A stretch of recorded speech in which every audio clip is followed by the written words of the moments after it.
Sementara itu, setelah hampir setahun, pelaku pembunuhan seorang pedagang di Desa Depehe, Kecamatan Kubu, Tambahan Buleleng, akhirnya berhasil diungkap. Pelakunya adalah Gede Budi Atnyana, tetangga korban yang tidak terima dengan perkataan kasar korban terhadap pelaku.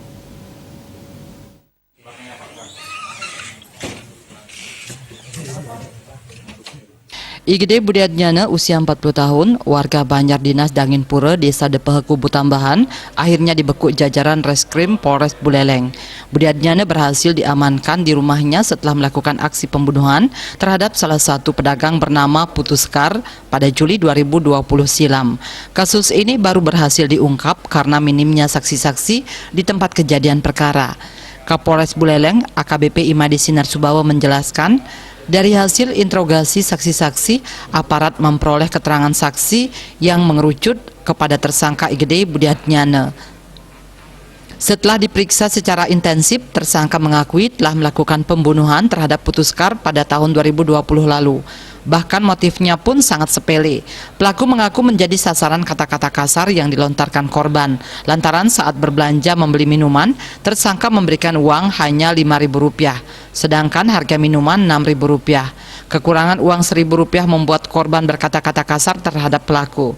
Tak terima dengan perlakuan tersebut, tersangka langsung mengambil parang dan langsung menebas korban dari belakang hingga korban tidak bernyawa. Tak ingin aksinya diketahui oleh warga, tersangka langsung melarikan diri dan mengambil ponsel korban.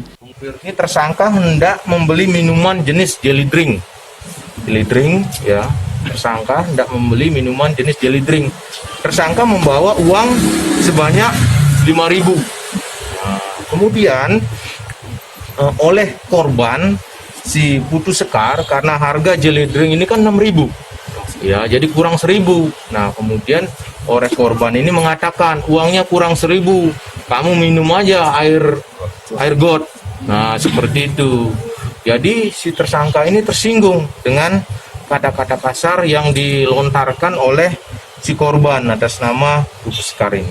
Kemudian spontan pada saat itu, ya si tersangka Gede Budi Atnyana ini mengambil parang dari rak dari TKP.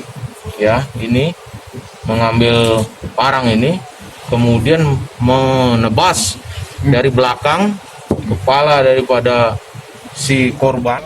Terhadap pelaku, korban mengenakan pasal 365 ayat 1 dan 3 KUHP primer, 338 KUHP, subsidiar 351 ayat 3 KUHP mengenai pencurian dengan kekerasan serta pembunuhan dengan ancaman pembunuhan 15 tahun penjara. Komang Yuda, Bali TV.